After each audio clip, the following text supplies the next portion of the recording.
नमस्कार।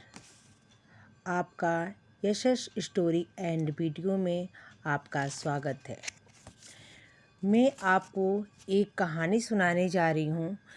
कृपया सुनने के पहले मेरे चैनल को लाइक और सब्सक्राइब कीजिए और अपने दोस्तों को शेयर कीजिए।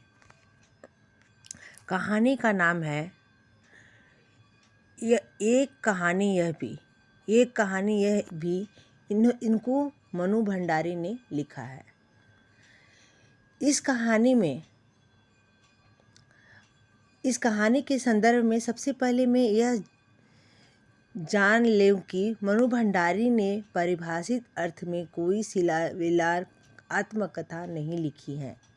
अपने आत्मकथा को उन्होंने एक व्यक्ति की घटनाओं के बारे में लिखा है, जो मैं आपको सुनाने जा रही हूँ। जम्मी तो मध्य प्रदेश का भानपुर गांव में ही थी, लेकिन मेरी यादें सिलसिला शुरू होता है अजमेर के ब्रह्मपुरी मोहल्ले के उस 2 मंजिला मकान में, जिसकी ऊपरी मंजिल में मेरे पिता का साम्राज्य था, जहाँ वे निहायत अव्यवस्थित ढंग से फैली बिखरी पुस्तक पत्रिकाओं और अखबारों के बीच यह तो कुछ पढ़ा करते थे, न फिर यह डिक्टेशन देते करते थे। नीचे हम सब बहनों के साथ रहती थी। हमारी बेपढ़ी लिखी व्यक्ति विहीन माँ सवेरे घर तक हम सबकी इच्छाओं और पिताजी के आज्ञाओं का पालन करने के लिए सदैव तत्पर रहती थी। अजमेर में पहले पिताजी इंदौर में थे, जहाँ बड़ी प्रतिष्ठा और सम्मान था। नाम था, कांग्रेस के साथ साथ समाज सुधार के काम में जुड़े हुए थे। शिक्षा के वे केवल उपदेश नहीं देते थे, बल्कि उन दिनों 8-8, 10-10 विद्यार्थियों को अपने घर में रख के पढ़ाया करते थे, जिनसे कई के बाद ऊंचे ओहदों तक पहुँचे। ये उनकी खुशहाली के दिन थे। उस दिन उनकी दरियादिली चर्चे कम नहीं थे। एक ओर से बेहद कोमल संवेदनशील व्यक्ति थे, दूसरी ओर बेहद क्रोधी और अहंवादी थे। पर यह सब तो मेरे केवल सुनाना था देखा। तब तो इन गुणों को भाग्य निशेषों को ढोते पीता थे। वह बहुत बड़े आर्थिक झंझट के कारण इंदौर से अजमेर आ गए, जहाँ उन्होंने अपने अकेले बलबूते हौसले और अंग्रेजी हिंदी के अधूरे का आगे पढ़ना शुरू किया, जो अपनी तरह पहला और अकेला शब्दकोश था। इनसे उन यश प्रतिष्ठा तो बहुत ही, पर अर्थ नहीं, और शायद गिरती आर्थिक स्थिति ने उनके व्यक्तित्व के सारे सकारात्मक पहलुओं को निचोड़ना शुरू कर दिया था। सिकुड़ती आर्थिक स्थिति के कारण अधिक विस्मित उनका उन्हें इस बात पर अनुमति नहीं देता था कि वो कम से कम अपने बच्चों को तो अपनी आर्थिक विषमता के बारे भागीदार बनाएं। नवाबी आदतें, अधूरी महत्वाकांक्षाएं, हमेशा शीर्ष पर रहने के बाद हाशिया और पर सरकते चले जाने के यातना क्रोध बनकर हमेशा माँ को कांपती थरथराती रहती थी। अपने के हाथों में विश्वासघात की जाने जैसी गहरी चोट होने वाले, आँख मूंद कर सबका विश्वास करने वाले पिताजी बाद के दिनों इनकी सखी बना दिया, जब तक हम लोग भी उसकी चपेट में रहते थे। पर यह पितृगाथा इसलिए नहीं गा रही हूँ मुझे उनका गौरव गान करना है, बल्कि मैं यह देखना चाहती हूँ कि उनके व्यक्तित्व में कौन सी खूबी खामियाँ मेरे व्यक्तित्व को ताने बाने में गुथी हुई है, या अनजाने जाने में उनके व्यवहार से मेरे भीतर ग्रंथियों का जन्म दिया। मैं काली हूँ। मैं बचपन से दुबली और मरियल भी थी। गोरा रंग पिताजी की कमजोरी थी, सो बचपन में मुझे 2 साल बड़ी खूब गोरी, स्वस्थ और हंसमुख बहन सुशीला से हर बात तुलना उसकी प्रशंसा ने की। क्या मेरे भीतर गहरे हीन भाव की ग्रंथियां पैदा नहीं करती।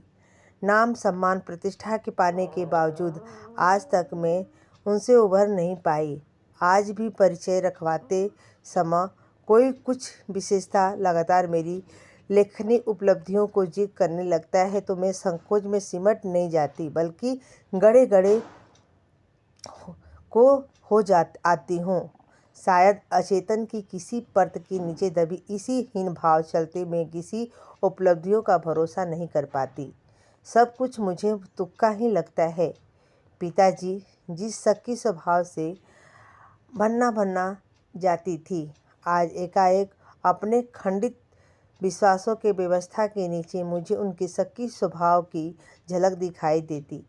बहुत अपनों ने हाथों का विश्वासघात की गहरी व्यथा उपजा शक हो संभालने के बाद जिन पिताजी ने किसी न किसी बात पर हमेशा मेरी टक्कर ही चलती रहती, वे तो न जाने कितने रूपों में मुझे कहीं कुंठाओं के रूप में, कहीं प्रतिक्रिया के रूप में, कहीं प्रतिछाया के रूप में, केवल बाहरी भिन्नता के आधार पर अपनी परंपरा पीढ़ियों को नकारने वाले को क्या सचमुच इस बात को बिल्कुल एहसास नहीं होता कि उनका आसन अतीत किस कदर भीतर जड़ जमाए बैठा है। समय पर प्रभाव भले ही हम दूसरे दिशाओं को बहा ले जाए, स्थितियां का दबाव भले ही सारा रूप बदल दे, हमें पूरी तरह उसके मुक्त तो नहीं ही कर सकता। पिताजी के ठीक विपरीत हमारी वे पढ़ी लिखी माँ धरती से कुछ ज़्यादा ही धैर्य और सहनशील थी। शायद उनसे पिताजी हर जाति को अपना प्राज्य और बच्चों की तरह उचित अनुचित फरमाइशें और जिद में अपना फर्ज समझकर बड़े सहज भाव से स्वीकार करती थी। उन्होंने जिंदगी भर अपने लिए कुछ मांगा ही नहीं, चाहा ही नहीं, केवल दिया ही था। हम भाई बहन सारा लगाव माँ के साथ था, लेकिन निहायत असहाय मजदूरी से लिपटना उसका त्याग कभी मेरा आदर्श नहीं बन सका। न उसका त्याग, न उनकी सहिष्णुता। खैर, जो भी हो, अब यह पितृ पुराण यहीं समाप्त कर अपने पर लौटती हूँ। 5 भाइयों बहन में मैं सबसे छोटी थी। सबसे बड़ी बहन का शादी समय के शायद 7 साल की थी। उसी एक धुली सी याद ही मेरे मन में थी।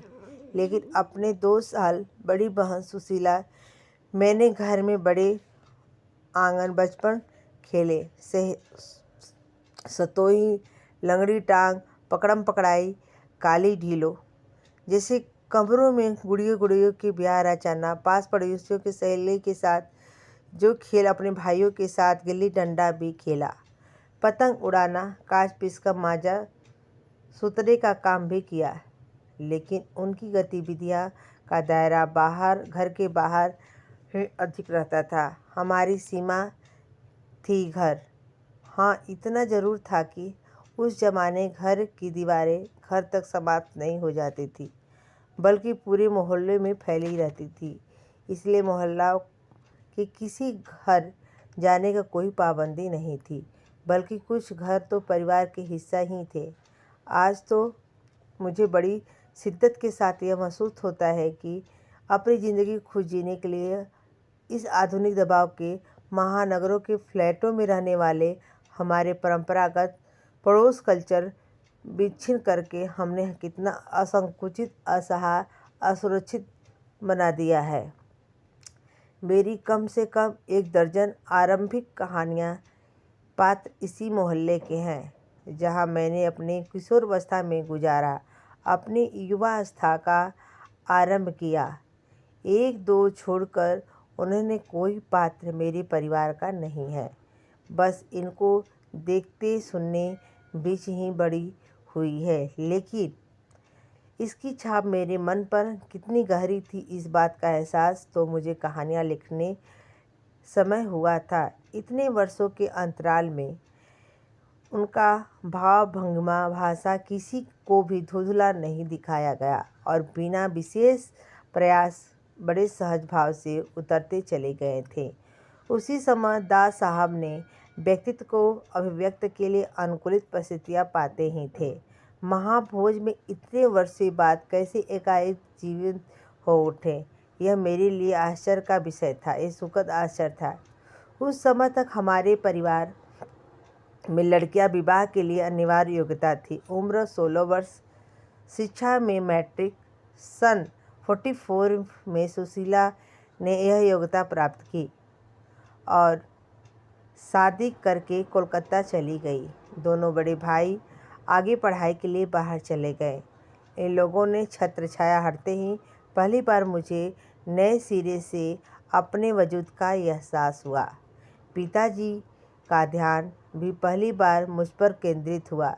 लड़कियों को जिस उम्र में स्कूल शिक्षा के साथ साथ सुगृह गृहिणी और कुशल पाक शास्त्री बनने के लिए नुस्खे जुटाए जाते थे, पिताजी का आग्रह रहता था कि मैं रसोई से दूर ही रहूं। रसोई को तो भटियार खाना कहते थे और उन्हें हिसाब से वहाँ रहना अपनी क्षमता के प्रतिभा को भट्टी का झोंकना था। घर में आए दिन विभिन्न राजनीतिक पार्टियों को जमवाड़े होते थे। जमकर बहसें होती थी। बहस करना पिताजी का प्रिय शकल था। चाय पानी या नाश्ता देने जाती तो पिताजी मुझे भी वही बैठने को कहते थे। वे चाहते थे कि मैं भी वहीं बैठूं, सुनूं और जानूं देश की चारों ओर कुछ क्या हो रहा है।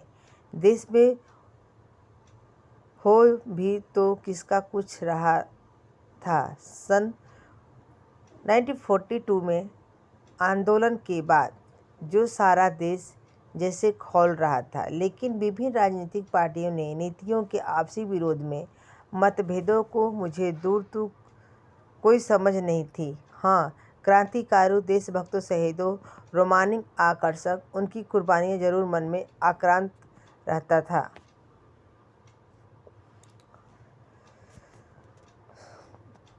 सो 10वीं कक्षा तक आलम यह था कि बिना किसी खास समझ के घर में होने वाली बहसें सुनती थी तो बिना चुनाव किए मेरा लेखक अहमियत परिचित हुए मैं किताब पढ़ती थी। लेकिन सन 1945 में जैसे ही 10वीं पास करके फर्स्ट ईयर हिंदी की प्राध्यापिका शीला अग्रवाल से परिचित हुआ। सावित्री गर्ल्स हाई स्कूल में, जहाँ मैंने कराहा सीखा। एक साल पहले ही कॉलेज बना रहा। वे इसी साल नियुक्त हुई थी। उनको बकाया साहित्य की दुनिया में प्रवेश कराया। मात्र पढ़ने को चुनाव करने का, पढ़ने के बाद खुद चुन चुन कर किताबें पढ़ी, किताबों बहसें की। 2 साल बीते न बीते साहित्य की दुनिया शरत प्रेमचंद्र बढ़कर जैनेन्द्र अज्ञे, यशपाल, भगवती चरण वर्मा तक फैल गई। फिर तो फैलती ही चली गई। उस समय जैनेन्द्र जी ने छोटे छोटे सरल सहज वाक्यों की वाली शैली बहुत आकृष्ट किया था। सुनीता उपन्यास बहुत अच्छा लगा था। आज्ञे जी का उपन्यास शेखर एक जीवनी पर पढ़ा जरूर। उस समय मेरी समझ सीमित दायरे में समा नहीं पाया। कुछ सालों के बाद नदी के द्वीप में पड़ा। मन में एक कदर बाधा और झोंक के शेखर को फिर से वे पढ़ गई एक बार। कुछ समय के साथ यह शायद मूल्य मंथन का युग था। पार पूर्ण, नैतिक अनैतिक, सही गलत बनी धाराओं में प्रश्न चिन्ह नहीं लगा रहे थे, उन्हें ध्वज भी किया जा रहा था। इसी संदर्भ में जैनेन्द्र ने त्यागपत्र भगवती बाबूजी का चित्रलेखा पढ़ा। सीता अग्रवाल साथ साथ लंबी बहसें करते हुए उम्र में जितना समझते उतना समझाया। शीला अग्रवाल ने साहित्य का दायरा भी नहीं बढ़ाया, बल्कि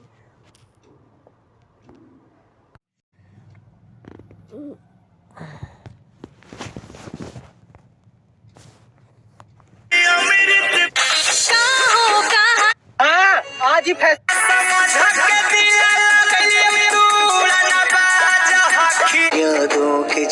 गरीब होना तो पागल होने की निशानी नहीं होती। तो फिर तुम उसे पागल कैसे कह रहे हो? क्योंकि वो पागलों जैसी बातें कर रहा है जाओ प्रभु। बेटे ले कैसी बातें? जाओ प्रभु, जाओ तो ले वो कहता है कि वो ठोकर खा कर समझ में आया। माँ, तुम का ये चोट अरे बाबा वो बोल का खाता ये चोटी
शीला अग्रवाल ने साहित्य का दायरा भी नहीं बढ़ाया बल्कि घर के चहदीवारी के बीच बैठ के देश की स्थिति को जानने समझने का सिलसिला भी पिताजी ने शुरू किया। उन्होंने वहाँ से खींचकर उसे भी स्थितियों की सक्रिय भागीदारों को बदल दिया। सन 1947-46 के दिनों में वे स्थिति वैसे ही घर पर बैठे रहना संभव था भला। प्रभात फेरी, हड़तालें, जुलूस, भाषण हर शहर का चरित्र था। पूरे दमखम और जोश खरोश के साथ इन सब से जुड़ना हर युवा का उन्माद है। मैं भी युवा थी और शीला अग्रवाल की जोशीली बातों ने रंगों में बहते खूनों को लावे में बदल दिया था। स्थिति यह हुई कि यह बवंडर शहर में मचा हुआ था। एक घर में पिताजी की आज़ादी की सीमा यहीं तक थी। उनकी उपस्थिति में घर के लोग घर पे आए, बीच बैठूं, जानू समझू, हाथ उठाकर नारे लगाती, हड़तालें करवाती, लड़कों के साथ शहर के सड़कें नापती। लड़की को अपनी आधुनिकता के बावजूद बर्दाश्त करना के लिए मुश्किल हो रहा था, तो किसी की दी हुई आज़ादी के दायरे में चलना मेरे लिए जब रंगों की लहू के जरा लावा बहा, दो सारे निषेध, सारी वर्जनाएं, सारा भय कैसे ध्वस्त हो जाता, यह तभी जाना। और अपने क्रोध में सबको थरथरा देने वाले पिताजी के टक्कर लेने का सिलसिला तब शुरू हुआ था।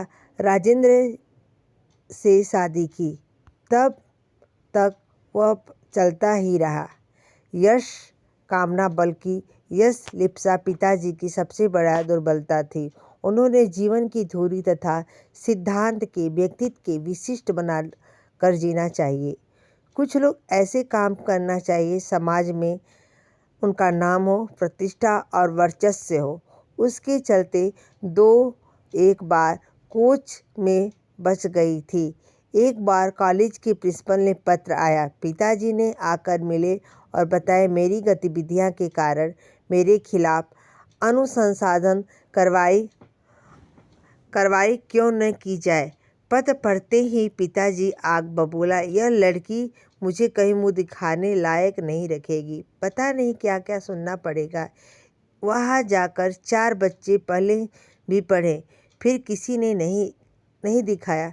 गुस्से में भनकाते हुए वे गए थे। लौट कर क्या कहर बरपा होगा। उनका अनुमान था कि 100 में पड़ोसी एक मित्र यहाँ जाकर बैठ गई। माँ ने कह दिया, लौटकर कुछ बहुत गुब्बारा निकल जाए तब बुलाना। लेकिन जब माँ ने आकर कहा कि वे तो खुश ही हैं, चली चल। मुझे विश्वास नहीं हुआ। गई कि सही, लेकिन डरते डरते सारे कॉलेज की लड़कियों की इतना रौब है तेरा, सारा कॉलेज तुम्हारा 3 लड़कियों की सारी पर चल रहा है। प्रिंसिपल बहुत परेशान थी, बार बार आग्रह कर रही थी कि मैं तुम्हें घर पर बैठा दूंगी, क्योंकि लोग इसी तरह को डरा धमका कर डांट डपट कर लड़कियों की क्लासों में भेजते हैं। अगर तुम लोग इस इशारा कर दो कि क्लास छोड़कर बाहर आ जाओ।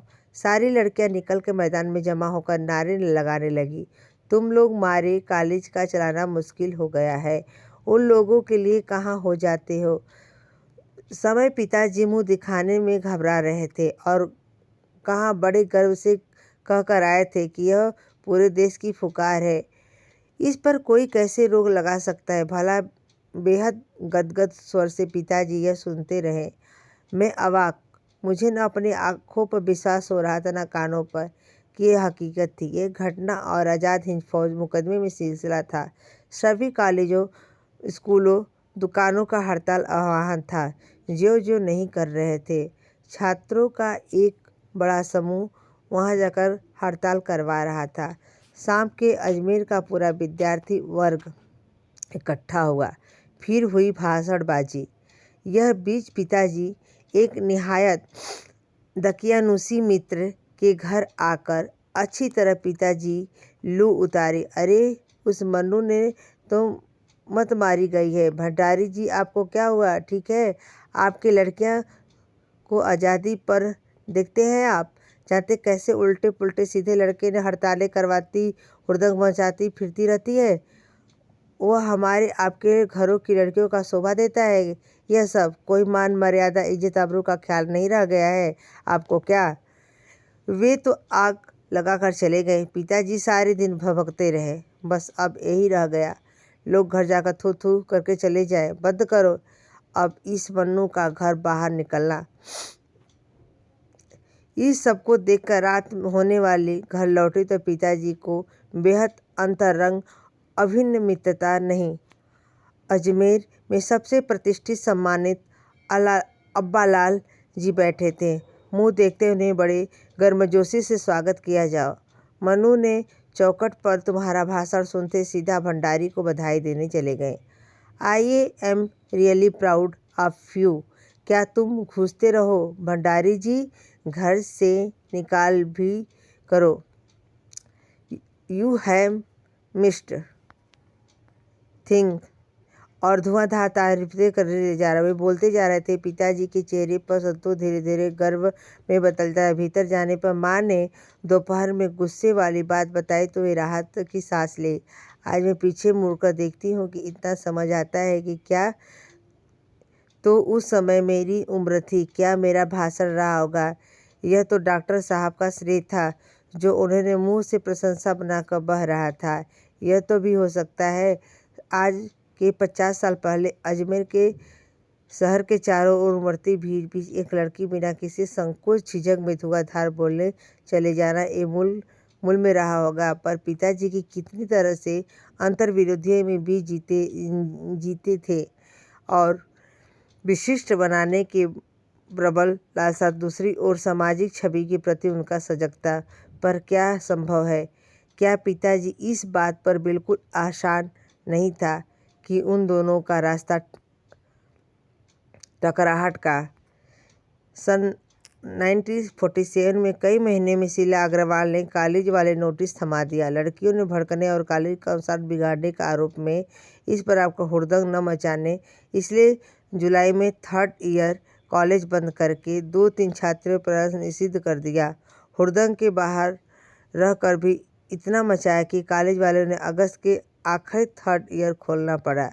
जीत की खुशी सामने बड़ी बड़ी चीर प्रतिष्ठित खुशी सामने का खुशी बिला गई। शताब्दी सबसे बड़ी उपलब्धि 15 अगस्त 1947। धन्यवाद।